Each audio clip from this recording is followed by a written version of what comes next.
Welcome back to the Apex, everyone. I'm your host, Zell, and today we're jumping straight into sharp news. And from the blog and print world, we have Peter Nolan's Knife Sharpening School. That's over in Knife Planet. Go give them a look and see what Peter has to say about knife sharpening. And from the truth about knives, we have an Oxford medical student who dodged jail time after stabbing her boyfriend. It's an interesting article on the way they do things over there. You may want to go read this one. And from the truth about guns, we have the latest FBI crime statistics, and they've got a longer title for it, but it's just some interesting stuff that you may want to go look at. And from there, we go through the pocket knife guy with a comprehensive guide to the best knife steels. Take it all with a grain of salt, guys, no matter where you get it from, me or anybody else. Everyone has their own opinion about knife steels, and we're going to talk about all that stuff here in just a couple of minutes. And what's the best pocket knife for whittling, also from the Knife Guy. And then from over at BladeReviews.com, we have the Spyderco Paramilitary 2 left hand. I stuck that one in there because that's one of those knives that if you are left-handed, you really do need to get the left-handed version because of the way the action works. And I want to say thank you to everyone. Whenever I put out that final video on the left-hand Shabazz with my opinions there, I really expected to get a lot of pushback from certain individuals in the community, and really, I didn't. You guys are the most awesome group out there because you think. You don't just react. You think about what's going on, and you try to get a more well-rounded view of things, and I really love you guys and appreciate you guys for doing that because it makes it a lot easier for me to throw out opinions and get feedback, and it's just beautiful. Thanks, everybody. From over at Knife News, we have bike and gun builder Jesse James enters things with a left hook. You may want to go check that one out. And now we're going to take a moment to find out who won the RP1. Whoever you are, you better send me an email, and you better prove who you are pretty quickly because, well, it's just frustrating not being able to give away that knife. I made it, spent time on it, and now nobody wants it because I can't watch the whole dang video. Anyhow, here we go. All right, guys, we're going to do this one more time for the RP1, and we're going to bring up the TubeBuddy app, and we're going to click Pick a Winner. And whoever it is, they've got till next Monday to get a hold of me. And if they don't, well, we're going to change the way we do things. We may change the way we do things a little bit anyhow. But here we go. Click and pick a winner. James Case, you are the winner of the RP1. James, you need to get a hold of me and let me know your information, prove it's you, all that good stuff. And I will get this RP1 on the way to you within the, well, not long after you get a hold of me. Anyhow, guys, we're going to go on with the video. James, get a hold of me, and we'll get the knife out to you. And on with the show. Congratulations, James. Get a hold of me. I'm sure that you will. And we'll get that knife out to you. And on to the videos, guys. And with the videos, we got Nick Shabazz, as always, with his knife gripe. And he gets a look at the Steel Will Cutjack, the G10 model. And I'll just get over there and see what he has to say about it. And from the House of Wisdom, we have the Liong Ma Lanny. Another neat one from Liong Ma. And from the Fun with Knives, we have the Efficiency Trap. This is something important, and it's a short video. Get over there and just get a look at that one. And from Cedric and 8 Outdoors, I forgot to put down in the list exactly what the video is about, but it's about a Y-Start knife and a proven D2 knife, or what we assume is a D2 knife from a trusted manufacturer, and what happens in the rust test. You're going to want to see that. From KnifeCollector031 in the Netherlands, because I haven't got to any of the Bestech knives yet, I threw one of his in there. He's got the BG01 Lion. And he goes through his first impressions on that knife. Should be pretty cool. And also, because I haven't got it to you yet, we have a From the Sharpening Bench from the Apostle P on the Viper Storm. If you're interested in the knife, go watch the Apostle P's video, but don't buy it yet. Give me another week or two so that I can get my video done, because I think we're going to contrast a lot in our opinions. And but everything that Rob says is valid for him. Do realize that. And from EDC with Aaron, we have the WE-Knives 617 review. Been a while since we've talked about a 617, but it's one of the slickest D2 knives that we puts out. And from Epic Snuggle Bunny, we have the Kaiser Gun Hammer. That's another pretty cool knife that I haven't had a chance to get my hands on yet.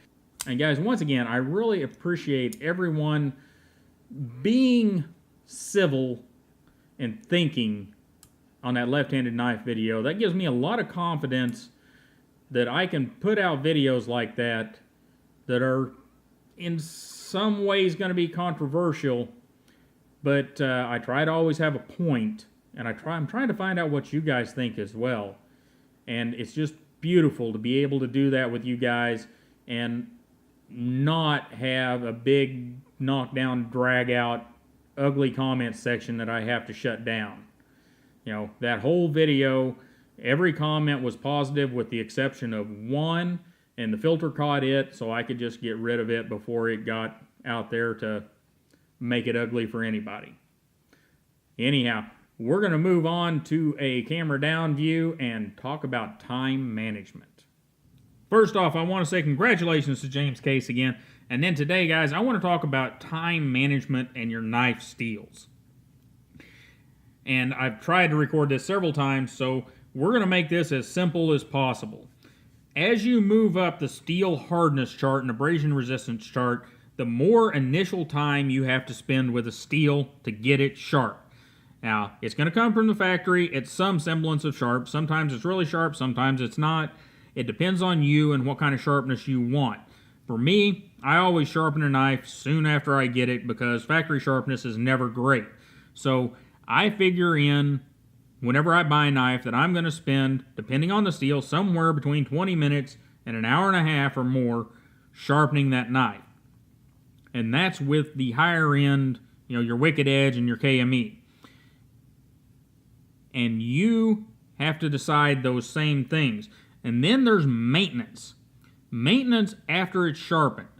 And I always look at it from this point of view. If I get 14C28N, 8CR13 MOV, etc., the lower end super budget steels, and even in that group of steels there's different levels, but we're just going to put them in categories for now.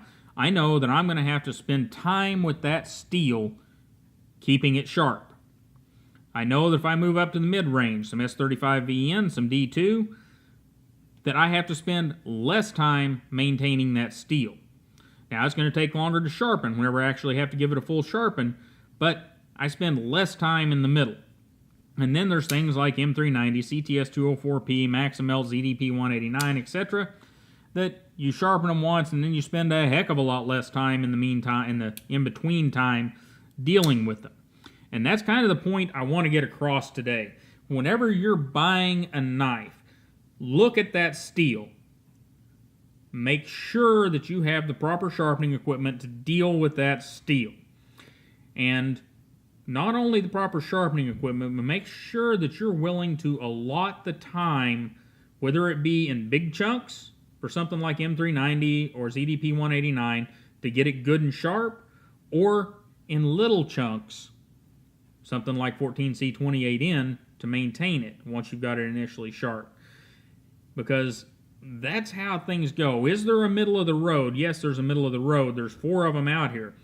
We got S35VN. S35VN is that right down the middle of the road knife steel.